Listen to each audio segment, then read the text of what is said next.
Hello everyone and welcome back to the channel. So today we're going to talk about assigning contacts to vehicles and equipment. So when you create and have an account in Expedition Reminder, if you click here on people, you will have a list of all your contacts in the system, okay? And this can be anyone, internal or external to the company, okay? And you have a list of all your contacts here. And what you can use this for your equipment and vehicles is that you can assign vehicles and equipment to that specific contact.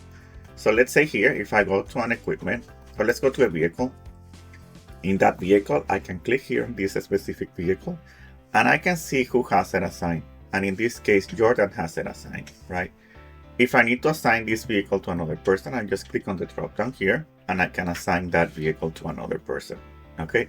So I actually know who has something assigned all the time, okay? And who's using a specific vehicle. The same idea will go for equipment. So let me switch here to my equipment workspace so we can see more equipment. And if I go to equipment now, here you can see a list of equipment, and I have the same idea. If I click, let's say on this CT machine, I can see here, for example, who has that CT machine assigned, and I can assign it to another person if I needed to. So the idea is like you can have equipment and vehicles and assign it to different contacts and see who has something, right? Maybe that specific person has it in their desktop, in their office, or somewhere else. And then you can assign, also have a specific assigning schedules for that specific equipment or vehicle.